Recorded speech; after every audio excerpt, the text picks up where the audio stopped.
Hi, good evening, everybody, and thank you for attending this webinar. My name is Gianluca Rovesti, and I'm a surgeon working in Italy. And this evening, I will try to share with you my experience, and I will try to give you some technical details on this procedure that we developed in the last couple of years, that is named X-TPLO. If you have questions, you can type your question in the column at the right of the screen. So I will try to answer all the questions at the end of the lecture.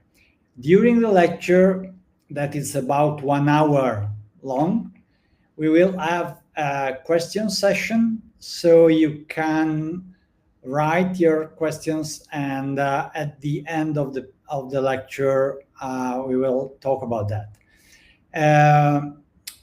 This is the last webinar for this time of the year. And then we have some courses in different countries. So for those that are interested, they can have a look to the scheduled events on our website, www.maiora.eu. Okay. So during the lecture, we will have 3 very short 30-second breaks for advertisement, but I guarantee you that are just 30 seconds, okay? So we can start with the lecture right now.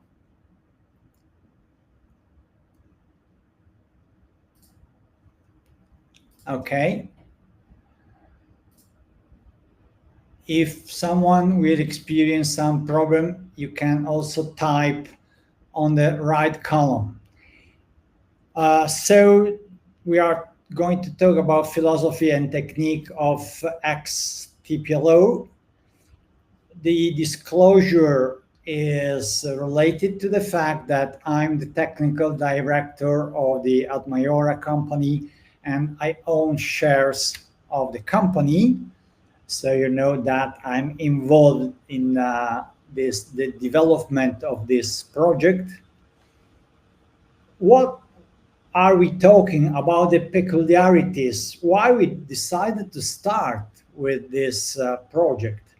Let's say that we had 2 objectives in mind, thinking about something that, in my personal experience, should have been changed in the standard TPLO procedure. One part of the objectives is related to the implants, and one other part of the project is related to the surgical technique. So the objectives related to the implants, as usual, when a project is started, of course, the objectives are very high. Why? Because nobody starts with a project with very low objectives, okay? So this is more or less our ideal target. So easy to apply, anatomically based design, compatible with most diffuse screw systems, and cost competitive. We will check during the lecture if we were able to achieve this objective, but in the while, I would anticipate that anatomically based design, I will try to explain what does it mean in a minute.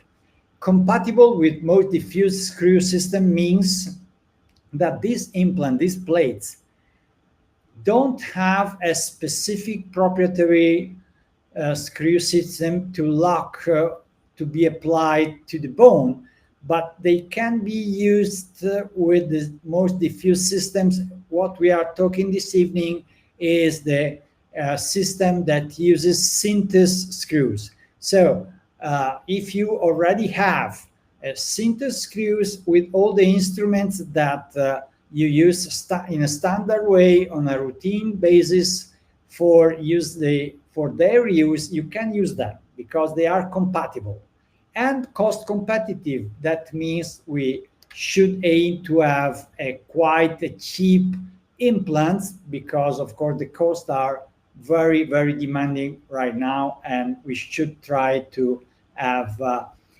to keep the cost of the implant as low as possible, provided that the quality stays high level quality.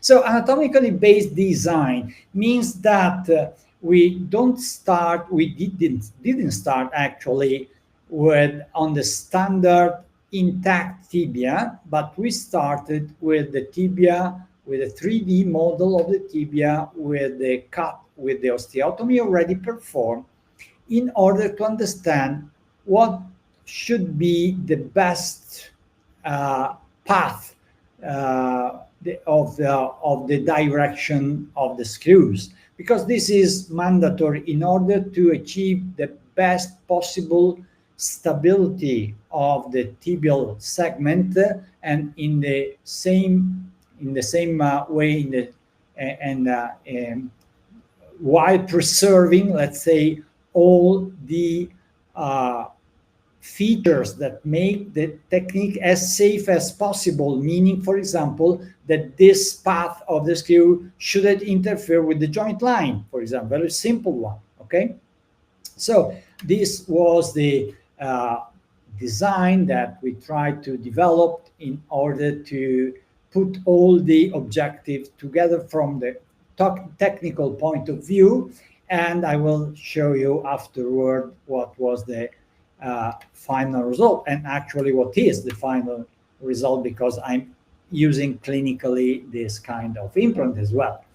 And the objectives related to the technique, I had some issues related to the standard technique that I will try to resume in the next few minutes. So define the anatomical landmarks, because sometimes we don't have such a good 3D vision of the structures that we are working with, and sometimes we make mistakes because we didn't realize what we are doing and why we are doing that way. So define the anatomical landmarks. Evaluate critically the use of the jig, the intraoperative guide. That is a standard because it has been used for decades. So it's very standard, but we should be able to evaluate critically its use. Make the osteotomy as predictable as possible. We always consider that the osteotomy is an easy phase of the procedure, but I will show you that it's not always like that. I think that is the most critical part of the procedure. And make the rotation phase of the tibia as the less invasive as possible. Okay, so talking about anatomical landmarks, of course we are dealing with the tibia, the proximal tibia, that sometimes can be a little bit misleading. Why? Because we are looking to this big flat surface, but we have to understand that this big flat surface is not as regular as it appears from the medial surgical approach, because of its shape and because of this codomedial angle here, this angle of the tibia.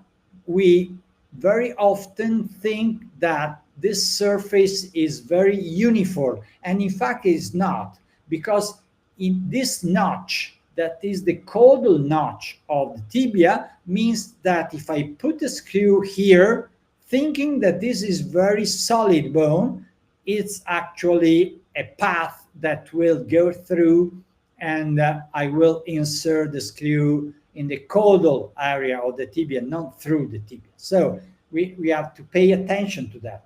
We have a good reference anyway, that is the fibular head. So the fibular head is a good reference because the tibia has a physiological valgus, and what happens if that if we stay as we do on the medial side of the tibia here, we see this surface that is not straight on the long axis, but instead is curved because of its shape.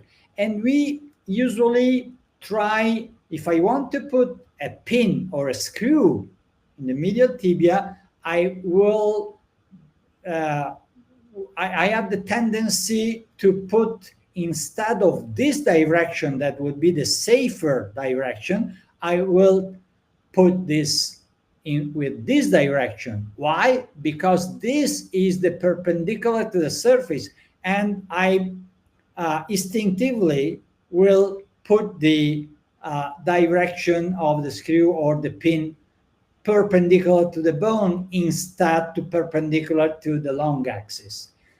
And this means, for example, that if I use the pin of the jig, like in this case, it won't be exactly perpendicular to the surface of the bone that I'm looking to, but it will be perpendicular to the long axis. We will get back to this topic during the lecture.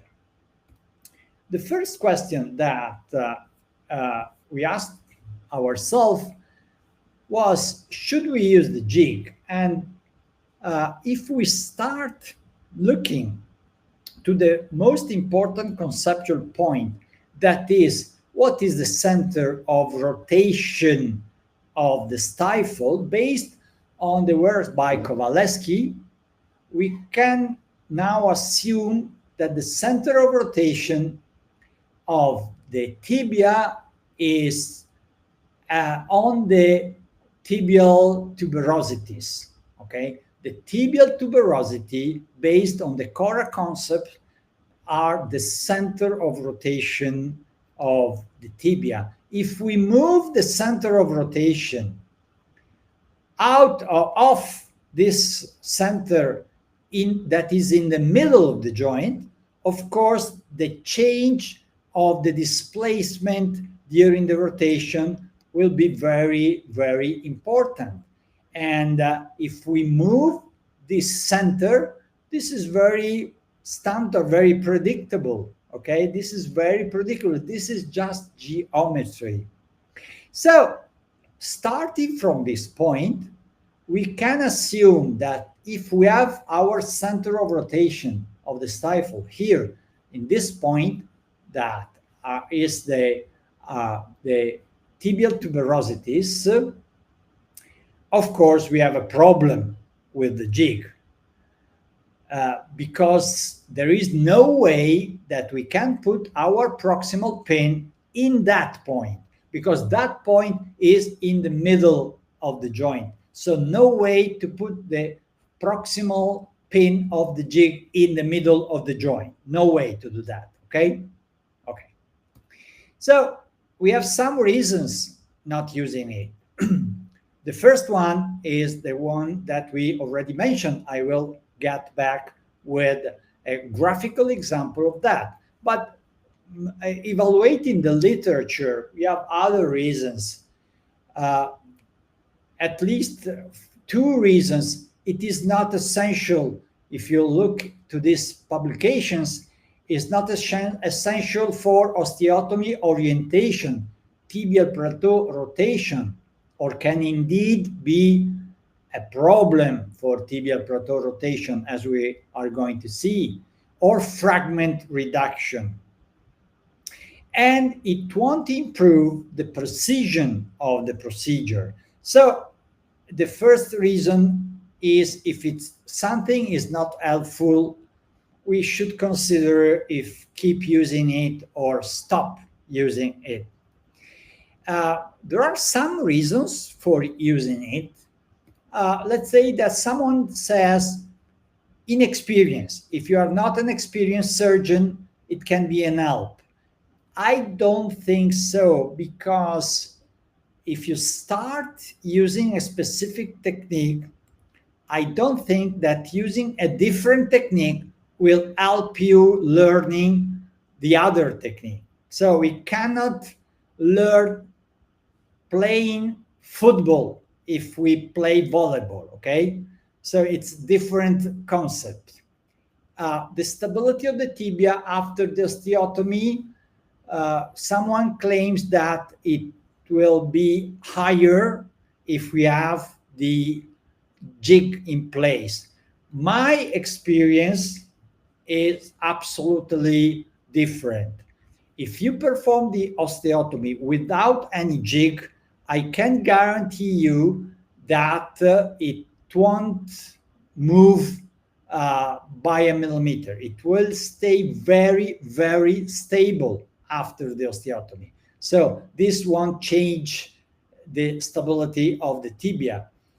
Can be a reference for the direction of the screws. This is more or less true. Let's say that the position of the proximal jig, the proximal pin of the jig, can be a reference for the direction of the screws. And this is true, but of course you can direct yourself also based on different references, like we are going to explain afterward.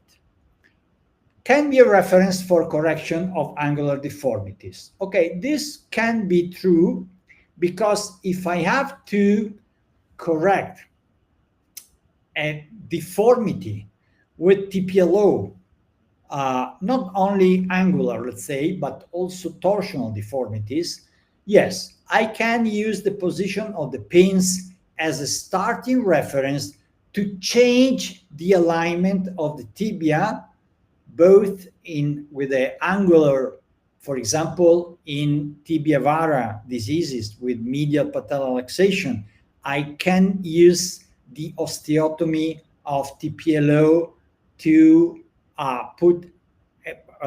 exercise an intraoperative valgization of the tibia or correct the torsion of the tibia, and I can use actually the direction of the pins to orientate for this kind of correction.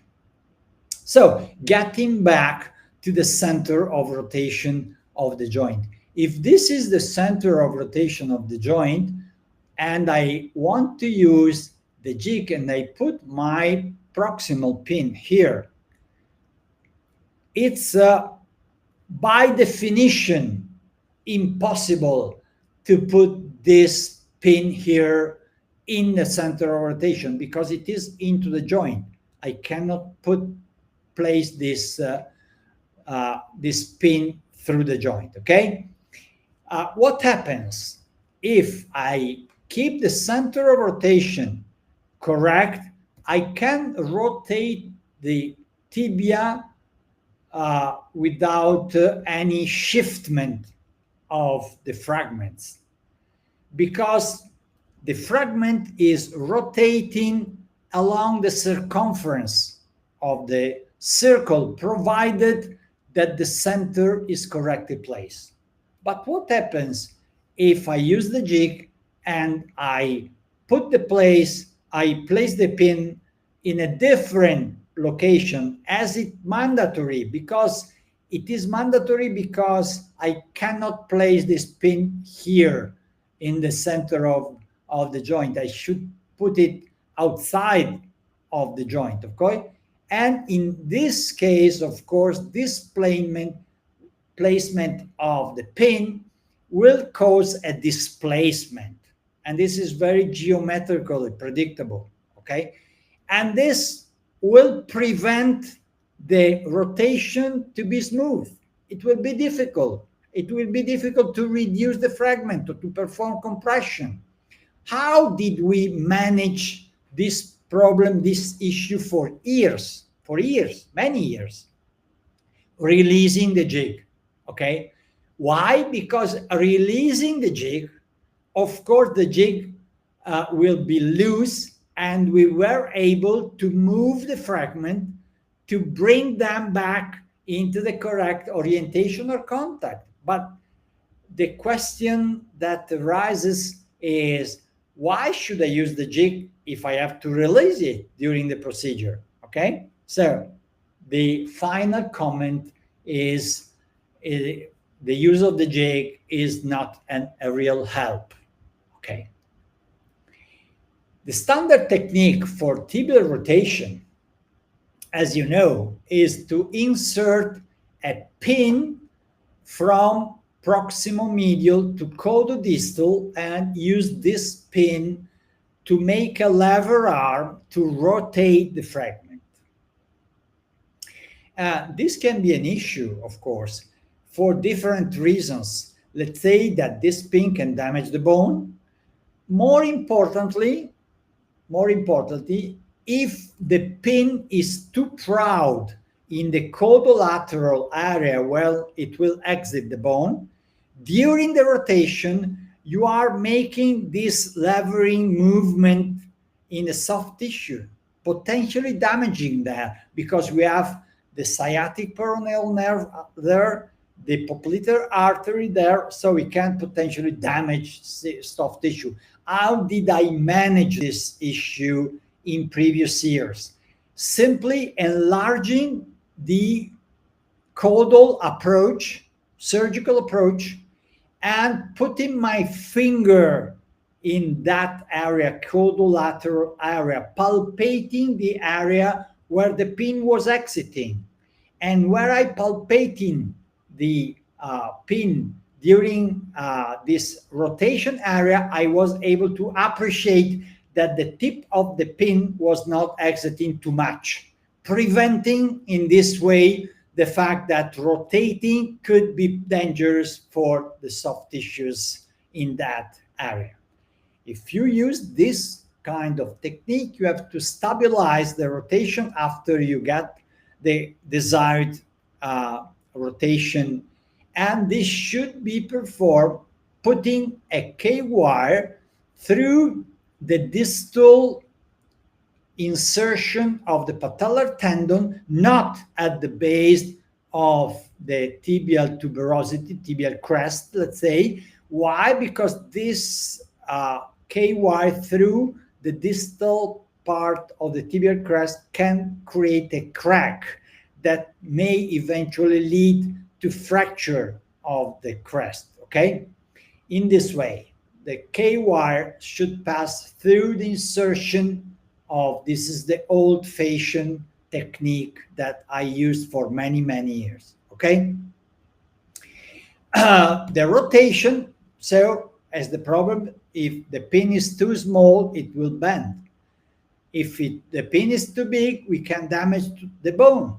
So we need very often a leverage that I used the proximal pin of the jig to lever the pin by the use of the periosteal elevator, making this kind of levering.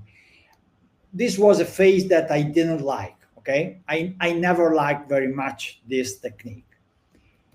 The use of the plate for rotation of the bone or for movement of the bone is something really new. If you get back this textbook that in my professional education was very, very important, the Brinker, Piermati and Flow. This is a textbook 35 years ago, okay, 35 years ago. And I always like very much this textbook.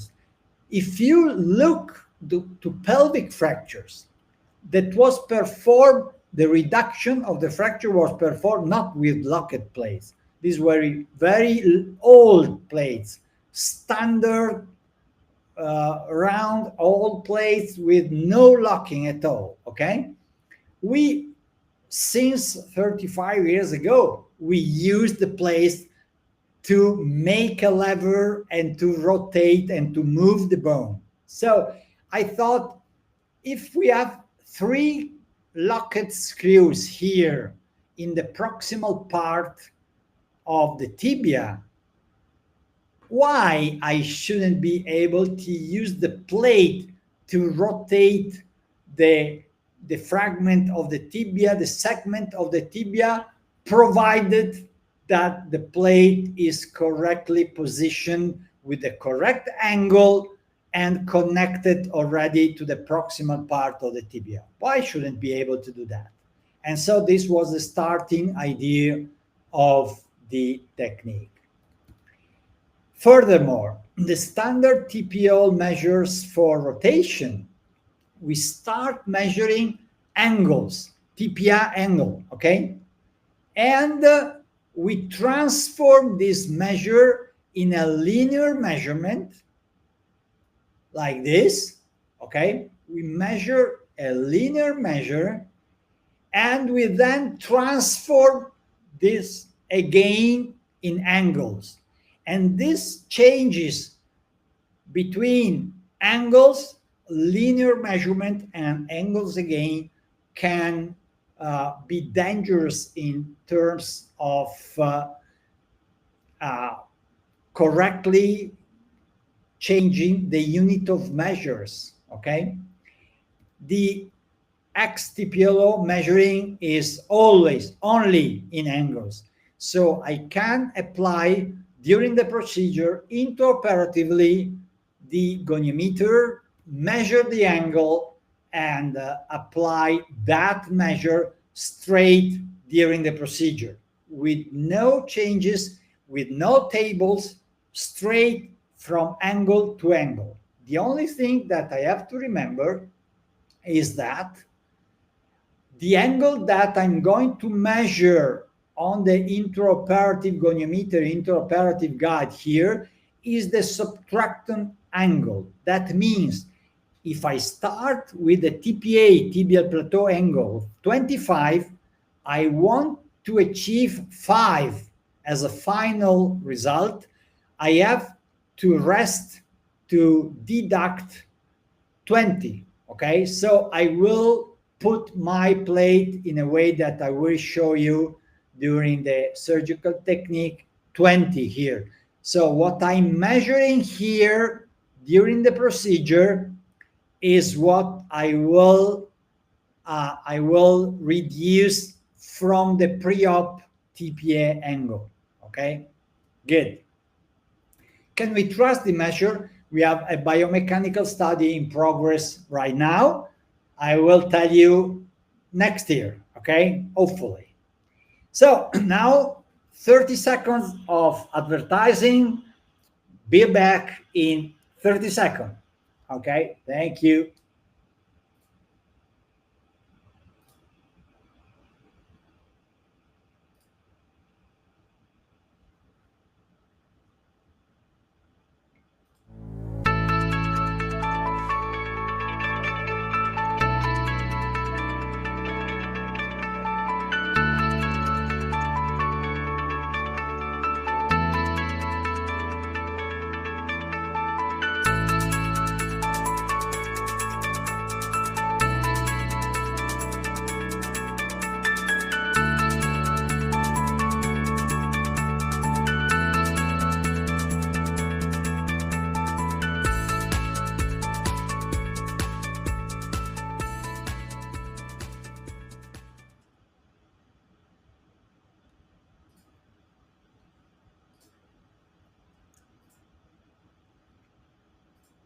Fine. Very good. Here we are.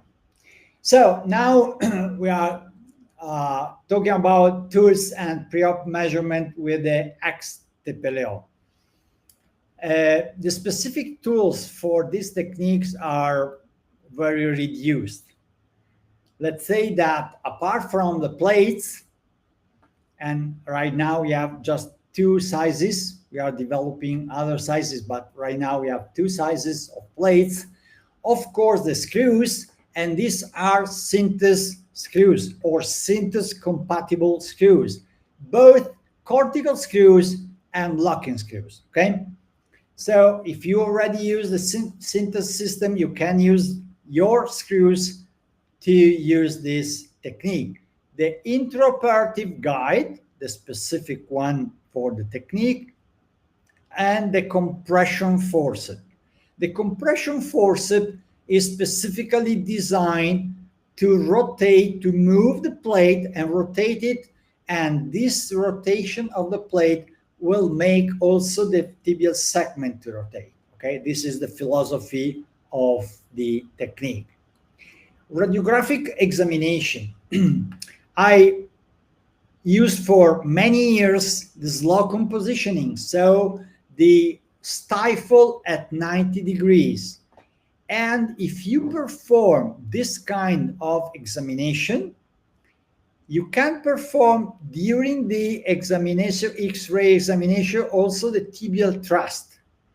And this intra-study, let's say, this tibial thrust test that is well documented by these X-rays is very useful in my experience, not only for examining the final result of the procedure, but also to show to the owner what we did. Okay, so the owner understands very clearly what we did if we can show him or her that we started with this kind of situation and we eventually achieved a final stabilization of the joint.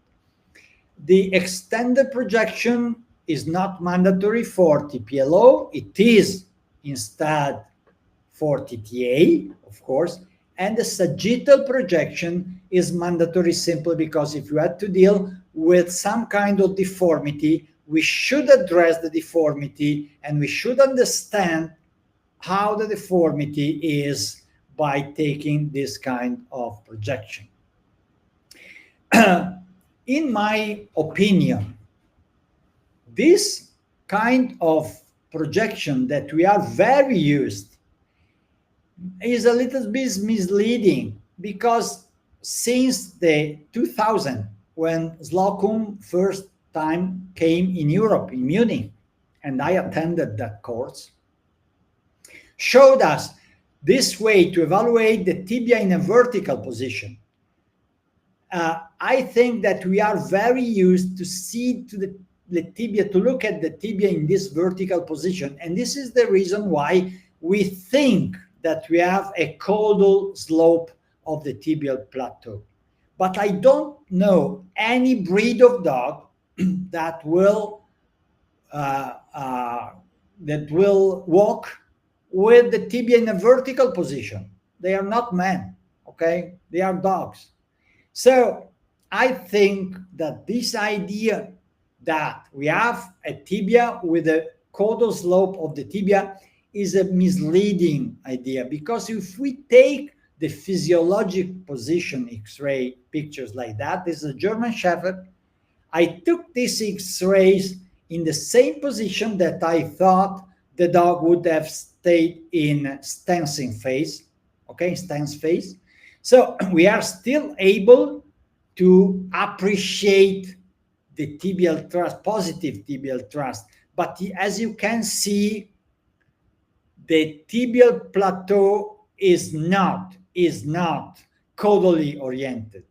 Is parallel or even a little bit more higher on the caudal, in the caudal area than in the cranial one. So we shouldn't think to the tibia as a bone that has some congenital abnormality, okay? The tibia is sound, is good.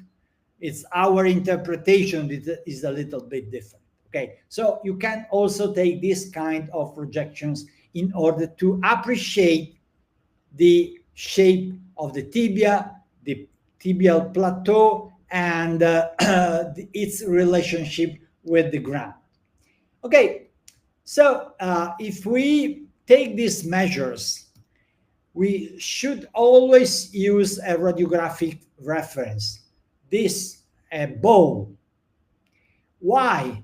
Because the ball is the only radiographic reference. If you put the ball at the same level of the bone, we can appreciate, we can measure radiographic magnification. What is radiographic magnification? If the bone is not against the radiographic cassette, we will measure something that is bigger than real because of the shadow or the X-rays. And of course, this can be misleading for my measurements. So with this radiographic reference, you should be able to evaluate correctly the real size of the bone. We are not going to enter this technique now because it will require too much time, but nevertheless, be aware of this detail that I'm sure all of you already know. So we can measure now the tibial plateau. The tibial plateau, we put the reference line of the tibial plateau as usual. We can draw the vertical line passing through the tibial spines to the center of the talus. We can draw the orthogonal to the long axis of the tibia, and this is our tibial plateau angle. Okay? Making reference to that, we can calculate how many degrees we should rotate the tibia. I don't like the terms correct the tibia because I'm convinced that we have not to correct the tibia for the concept that I talked about before. Okay, we are not correcting the tibia. We just rotate it for this kind of principle. Okay, this kind of surgical concept. Okay. Should we always have the tibia correctly oriented, the stifle correctly oriented? There are studies like this that show that we can rotate up to 30 degrees the stifle and still have a predictable angle. I don't really agree with that. I think that is very, very important that you develop your own technique, but once you have your own personal, let's say, technique for evaluating or positioning, to evaluate the angle, the TPA angle, use that, refer to that, because if you change every time, your results will be inconsistent, and we need to be consistent.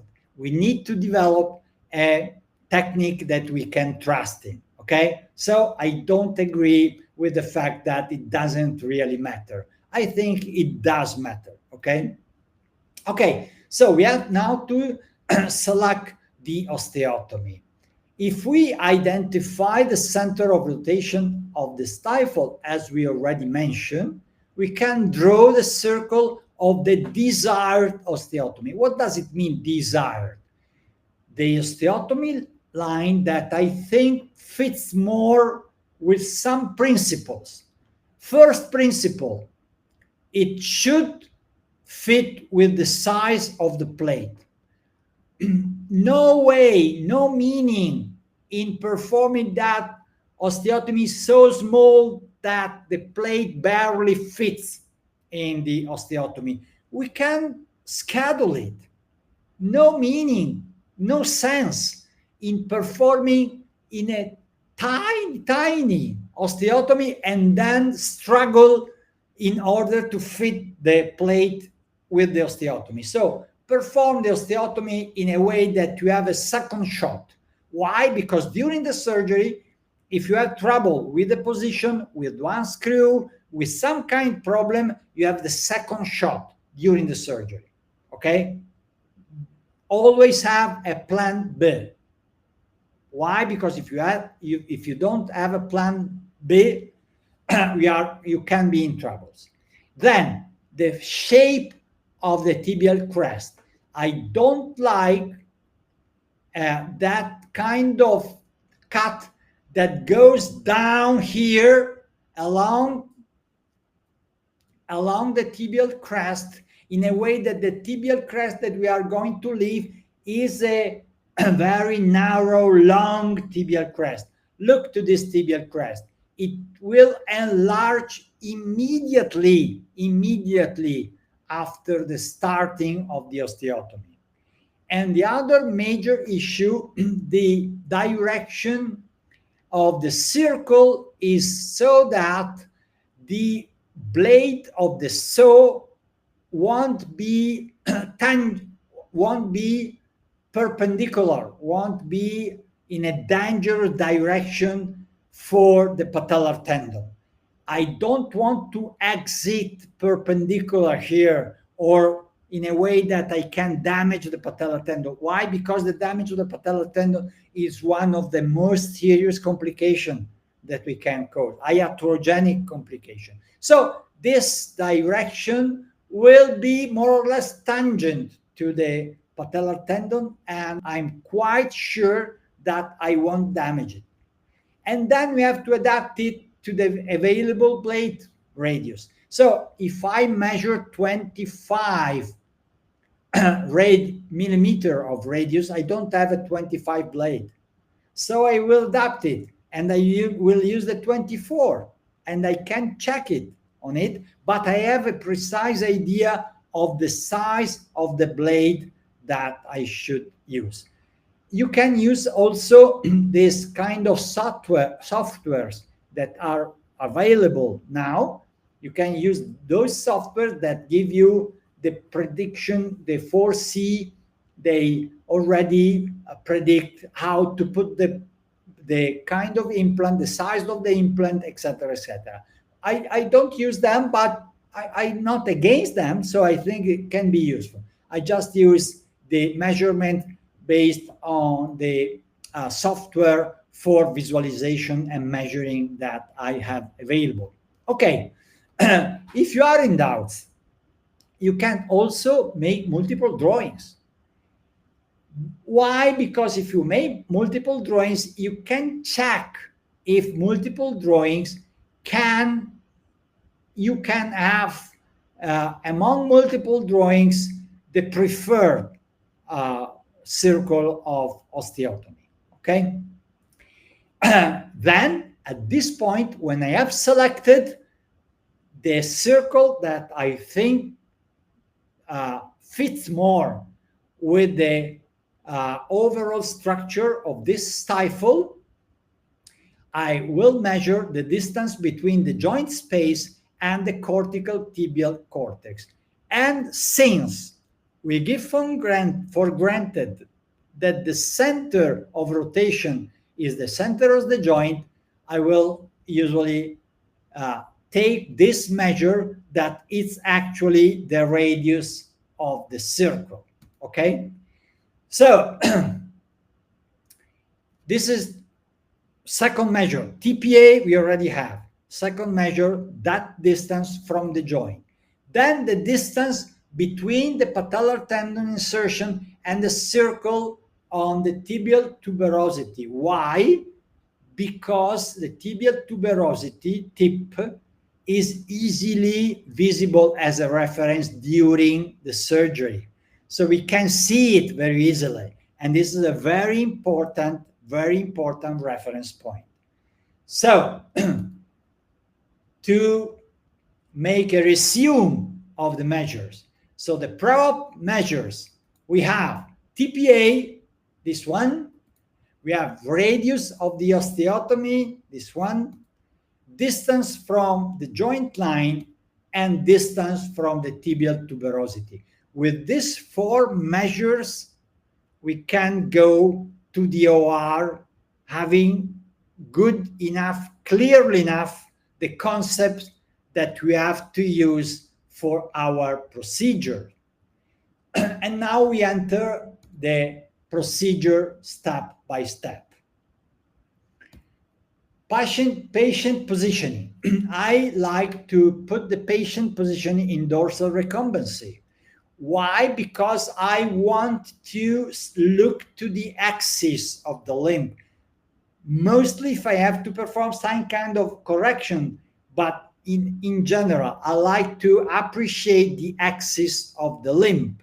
And the reason why I secure the contralateral limb to this support with the tail as well is because I don't want to have this limb too much abducted, especially in elderly patients, German Shepherd, etc., that already have some hip problem, lumbar spine problem, etc.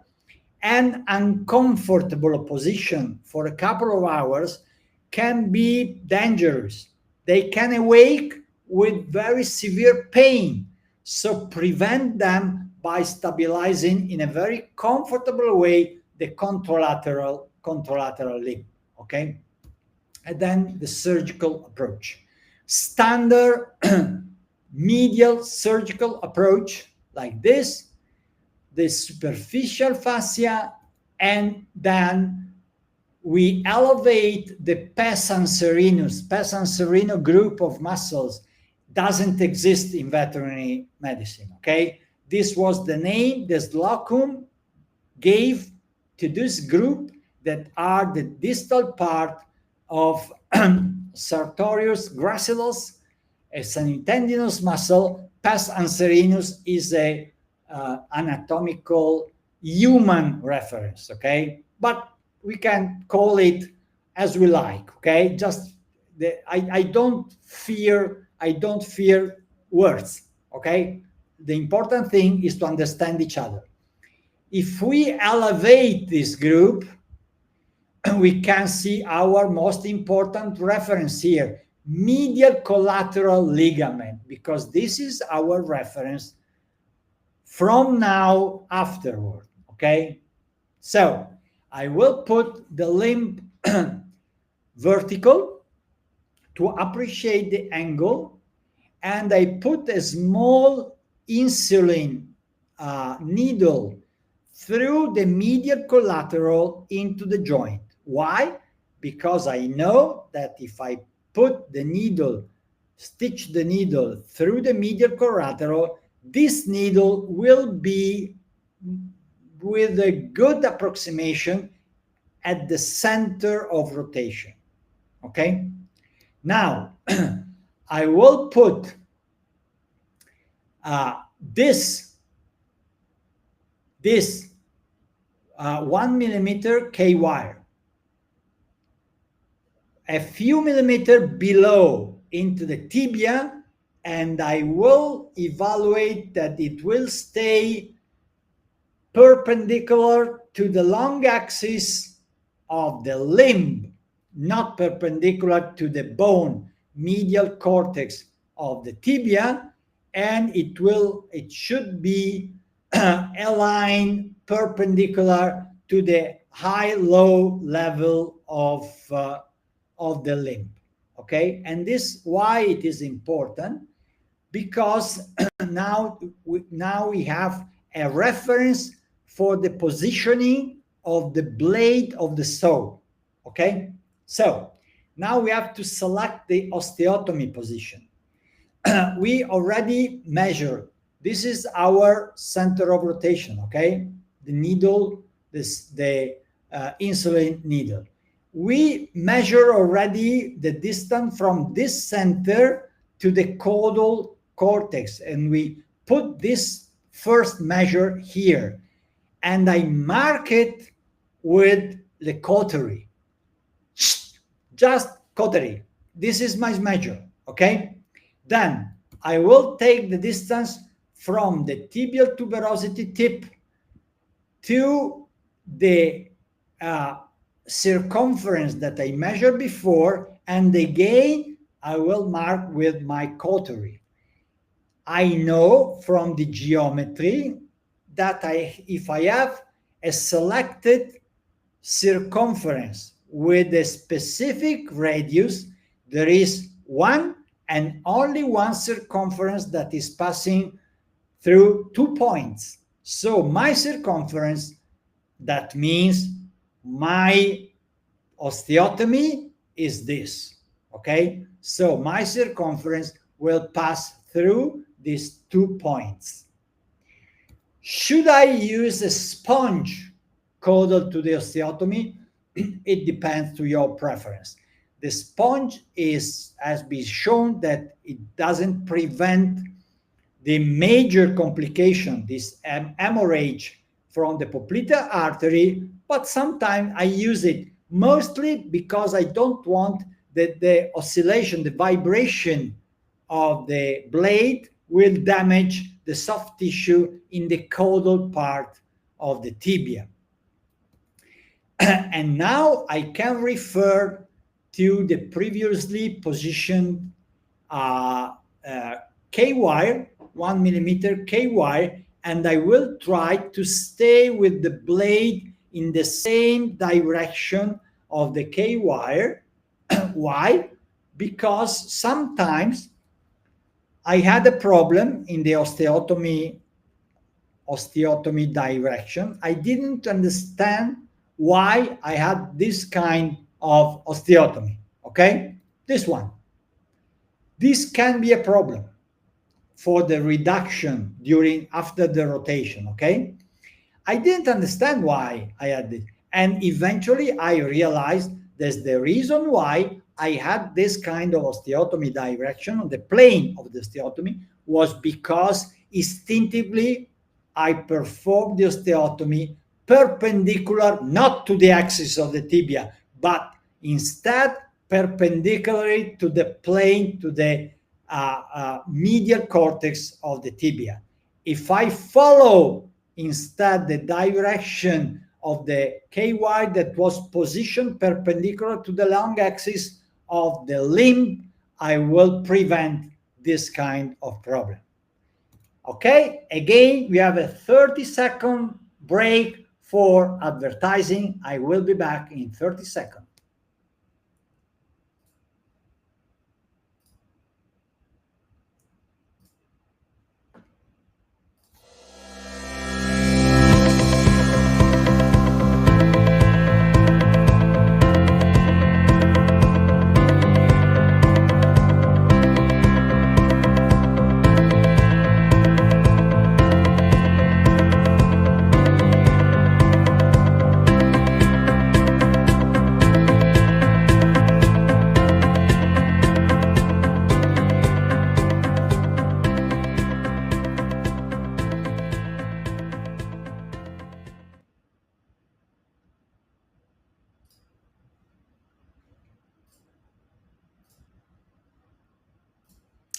As promised, we are already back. Someone sometimes is a little bit surprised looking that the advertisement is about TTA and we are in a webinar about TPLO. Why we should advertise for TTA in a seminar about TPLO? Because I think that a surgeon should know as many techniques as possible, because these are our instruments. So the main accomplishment for a surgeon is to be able to select among different techniques, not to say I'm just performing this technique, but to say I know many techniques and I can select which one is the one that most suited for this specific patient. So I use many of them. TPLO, of course, TTA, of course, extracapsular as well. So I think that this is our duty as surgeons, because to learn a technique, everybody in the world, I think, is capable to learn a technique. But what not everybody is capable to do is to select what is the best one, the most indicated for that specific patient. Okay, so we now start with the most focused topic of this webinar, this lecture, that is surgical technique. So we start with the first screw, that is always screw number 2 proximal. That is the lowest one in the middle of the head of the plate. You can see that we have the osteotomy here. We can appreciate the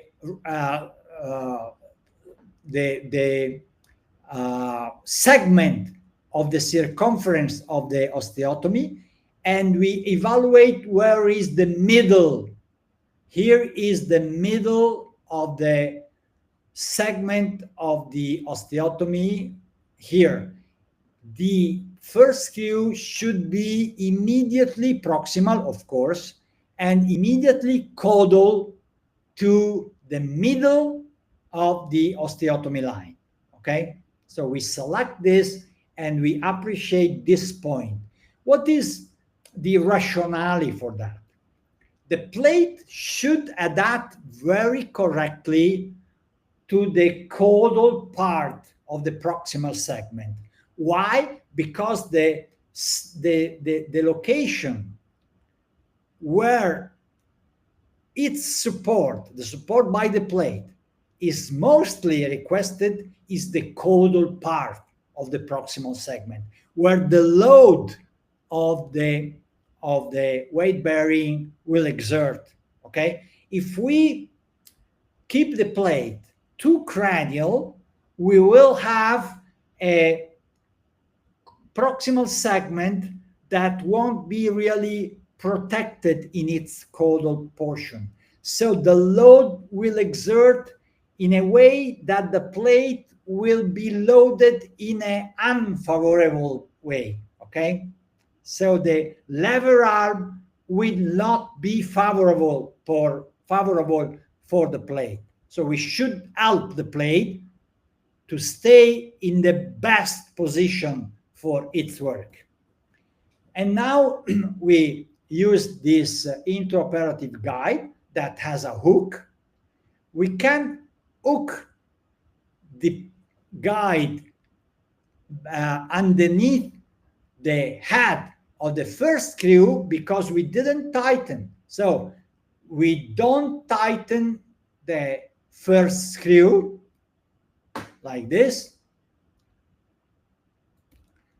and we can hook the guide underneath the head of the screw, let's say the neck of the screw. Okay, and now we align this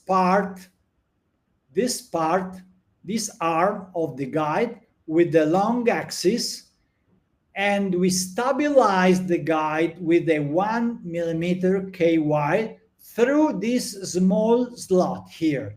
And this should be in the caudal part, of the tibia.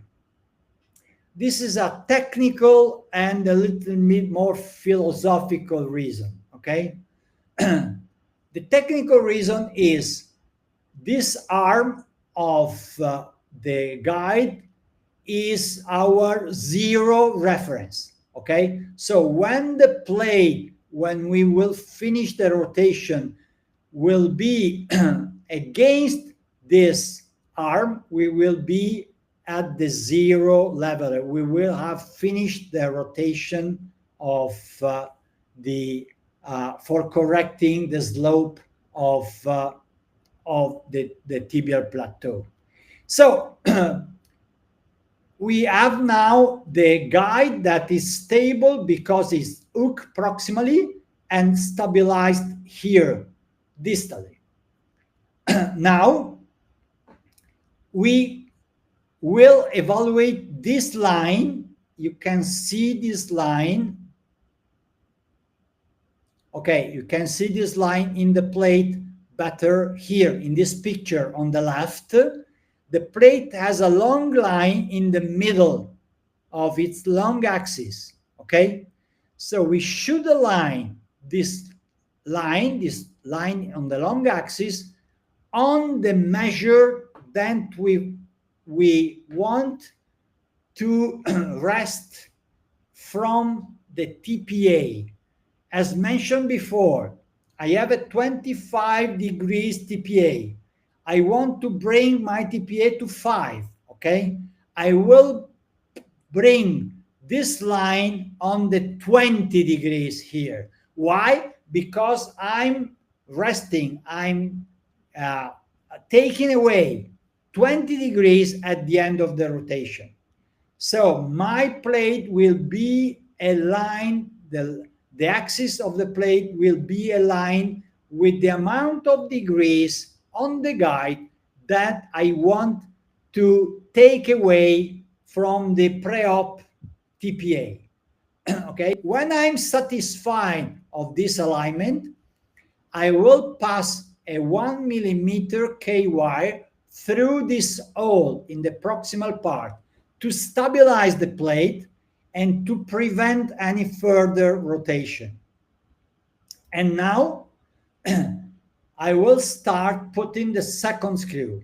Be aware, and this is very, very technically important point. Be aware that the plate is pre-contoured, so it is mandatory to use the drill guide, and it is mandatory to follow the direction of the holes into the plate. Look to this drill guide. This drill guide is not perpendicular to the plate. Of course, if it would be perpendicular to the plate, this screw will end into the joint. Okay, so please be aware of following to thread the guide correctly in the schedule angle to prevent any problem of insertion of the screws. And now insert the screw, and we have now at least two screws and one K wire here. You can manage in two different ways. Now, you can leave the guide and move the plate underneath the guide, okay? Up to when this line of the plate will align with the zero arm here. And you can see the 0 degree on the goniometer, okay? If the guide is a little bit disturbing during the procedure, we have another reference, that is the small hole of the K wire of the guide in the caudal part of the plate. So we can remove the guide like this, tighten this screw to make the plate very stable, insert the third screw as well. We have this small K wire hole here in the caudal part of the plate where we inserted the K wire before, and rotate the plate without the guide, keeping the small hole of the guide as a reference to the 0 level. And we can appreciate it also visually. Why? Because the long axis of the plate will align with the long axis of the tibia. So the tip of the compression force is put caudally to the caudal-medial corner, and this part of the plate is specifically designed to push on the plate. When we are satisfied of the position, we can also use this pointed reduction forceps that is put underneath the caudal part of the plate and underneath the ventral part of the tibial crest in order to exert the compression between the two tibial surfaces. When I'm happy of the position, I can insert a 1.5 millimeter K wire in this distal hole of the plate. In this way, the plate won't change its position, okay? It will stay like I like. Okay, this is the important part of this procedure. Now, I want to exert interfragmentary compression. So I will start with this compression cortical screw. The cortical screw should be positioned in a compression mode. That means this hole here is a compression DCP hole. So you should start positioning the cortical screw offset from the center of the hole and tangent to the distal border of the hole. When we tighten this cortical screw, the round head will exert compression, interfragmentary compression between the two fragments of the tibia. Okay? When you have this, the important technical tip is to keep the direction of this screw and of course the direction of the pre-drilling exactly parallel to the K wire. Why? To avoid that if you put this screw obliquely oriented, when you tighten it, the blade will tilt and it will change the angle with the proximal part of the tibia. And this is something that happened very often to me with the synthesis plates. Okay, so careful, you should put this screw parallel, exactly parallel to this K wire that you used before. The positioning of the two distal locking screws is standard, is very routine. So the easy part of the story. Always compare pre and post-op measures, of course. So if we start like this, we should also compare what happened beforehand, after the procedure, and also evaluate the not only the mediolateral projection but also the sagittal projection. That is very important. We shouldn't have any interference by the screws with the joint. Okay, this would be a major complication. But if you follow all the steps, I can guarantee you that it won't be a problem. And of course, for the Serbian colleagues that are attending the seminar, let's say the webinar, of course, we will have the opportunity to go deeper in these details during the course that we are going to give on October 3rd in Belgrade, organized with the cooperation of Superlab. Okay, so if you are interested, you can attend that course. Post-operative care.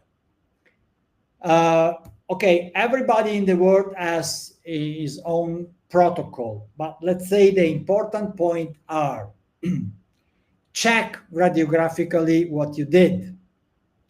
Don't use bandages. Bandages are not useful, just adhesive tape on the wound. Analgesia, detailed explanation to the owner with written instruction. The owner cannot say, you didn't explain me how to manage my dog, okay? So, and contact with the owner by email or WhatsApp, but always written. So it has been shown since many times that bandages, especially very bulky, very big bandages, won't prevent edema, and sometimes they are also dangerous. Why? Because this kind of bandages won't stay stable, and so it will move, it will go down, and this will make worse the situation for the use of the limb. So don't use bandage. Antibiotics, it's up to you, but since 3 years more or less, I'm not using standard routine post-op prophylactic antibiotic therapy. And I can tell you that after 3 years, my experience, provided of course that we stay within 2 hours of procedure and no rupture of the antiseptics during the procedure happened. Okay, so standard scheduled clean procedures, no prophylactic post-op antibiotics. The percentage of postoperative infection is no higher than before, but most importantly, in most cases of post-op infection in those conditions, we have some kind of infection that can be more or less easily managed with antibiotics afterward if we perform sensitivity tests. Okay, if not, when I use antibiotics as prophylaxis, the problem that we had was that in most of the cases we had very resistant bacteria, and was a major issue. Okay, so this kind of protocol, antibiotics depend on your experience and your management. Analgesia, anti-inflammatory drugs, and I repeat them. I make 2 weeks of treatment, 2 weeks of suspension, and the 2 weeks are repeated for at least 3 times. Ice, if the dog will be compliant enough, and massage to prevent postoperative edema that is usually at the level of the tarsus if it will develop. Written instruction, this is very important. The owner should know exactly what we are expecting from him, okay? And contact by email, by WhatsApp, what you want, but the important thing is should be something that we can show, that we can receive, that we can say, okay, I told you to make this, okay?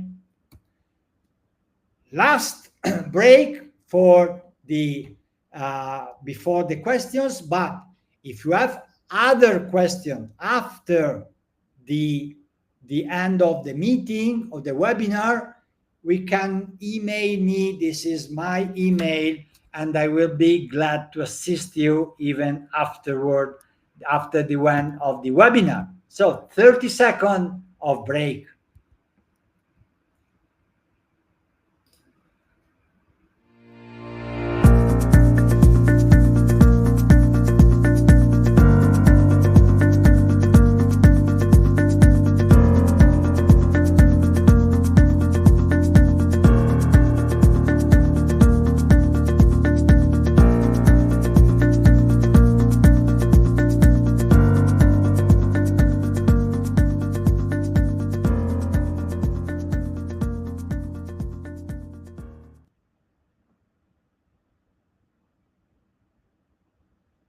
Okay. Very good. Okay, I would say there is the lecture was actually ended, so I don't have much more of this about the surgical technique. There is a part about complications. Complication, it's quite an extensive, let's say, part of this technique. It will require long time to enter. I would say just a short comment. In my experience, one of the worst complication, at least intraoperative complication, is the hemorrhage from the popliteal artery. And in my experience, it's more likely to happen if you keep your osteotomy very high. Don't stay too high, okay? I don't like the long osteotomy like the old-fashioned osteotomies that we did in the first years of the procedures, but keep your space, okay? There is no need, it's not a better procedure if you keep it very, very small. Keep your space. And this is why if you perform a little bit larger osteotomy, the kind of style that I showed you, this is not a very small osteotomy, but it's not a big osteotomy, okay? So you can select that kind of style of osteotomy. The artery won't pass too close to the area of osteotomy. So if you perform a little bit larger osteotomy, you will stay on the safe side of the procedure. If you stay very high, the artery not only is very close, but is less mobile. So it won't move if you go very close to it during the cut. And it will be much risky to damage the artery. And it can be, of course, a very threatening situation because the hemorrhage can be really massive. And so to prevent this, there is not a specific technique, but let's say a logic of the procedure. If there is any question from the audience, I would be glad to take it and to answer any question. So if you have questions, please type your question on the right column and I will try to answer. I say it again for the Serbian colleagues, we will give 2 courses, X-TPLO on October 2nd and X-TPLO on October 3rd in Belgrade, okay? Okay, we have one question. On the X-ray, the plate was located slightly caudal. Is that okay? Oh, yeah. Let's say that this is a very, very good point, okay? I will take one model, just 1 second, to show you one thing.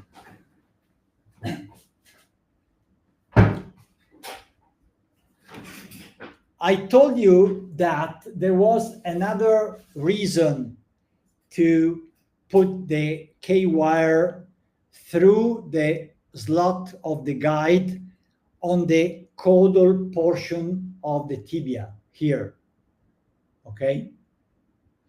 Why? Because this K-wire, the K-wire through the slot of the guide will tell us with the caudal border of the tibia is. Why it is important? Because if I go too caudal, on the tibia, I have here the caudal medial corner of the tibia, okay? I look to this from this side, I can think that this is a safe place, but this is a very risky place. I don't want to put any screw through the caudal medial corner of the tibia, because if I put a screw through this cortex, I will predispose this cortex to fracture afterward. So I should stay with the screws in the middle of the tibia. Why you look to those screws, to that plate that you are mentioning in your question, Adam, like caudal? Because the projection was a little bit like this, because I have to take this projection to see the cortical, so to see the osteotomy line, okay? So why is this K-wire important? Because this K-wire will tell me that this is the most caudal position I can go with the plate. If I go with the plate against this K-wire, I know that my screws will be 3-4 millimeter more centered. And this is the safest place for placement of the screws. Okay, this is the reason. Interesting thing, isn't better to make first screw hole before to finish osteotomy to be more accurate? Okay, no, it doesn't really matter, Roman. It doesn't really matter because it won't move. You can be sure that after the cut is complete, it won't move. If you put the plate before finishing the osteotomy, the plate will be interfere evenly with the osteotomy. So don't try to do that. Okay, this of course is up to your personal experience, but my personal experience is first I want to finish the osteotomy, then I put the plate. Otherwise, I will have an interference with that. Don't understand fully how can you move plate with without device. All after K-wire, stay away of plate on the border. Yeah, okay. You have two ways to do that.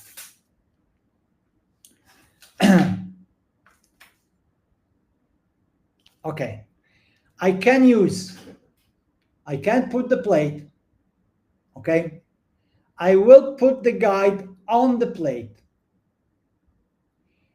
I will set the plate at the desired angle, and then I can move the plate underneath the guide. The guide will stay stable, but it can interfere with the movement of the plate. Okay, because I have something more on the plate. If you don't want to have that kind of interference, I will look to the small hole left by the K-wire that I used to stabilize the guide. Okay, we used a 1 millimeter K-wire, remember, through the slot of the guide to stabilize the guide here. So I can look to this small hole that I can still see in the bone, remove the guide, refer to this small hole in the bone, or put simply again the K-wire into the hole here, simply to have a reference. Okay, you can see it because you put the K-wire here and get back to this place without the guide in place. When my caudal border of the plate will be against the hole, or if you prefer to have a more precise reference, you put again the K-wire without the guide, of course, here in the hole, you know that you are aligned with the zero of the guide. I hope that this can help understanding better this passage that I understand sometimes it's a little bit tricky. But if you have doubts, please email me. I writing again my email here.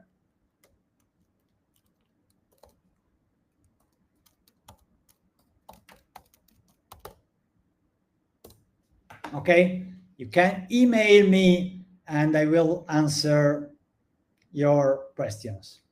Okay.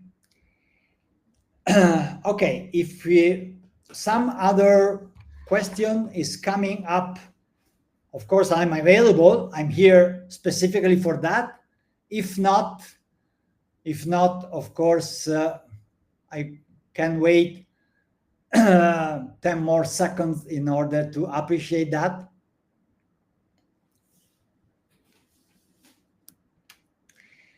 Okay, no more questions. Okay, I thank you very much for attending the webinar. If I was able to give you some new input, my pleasure for that.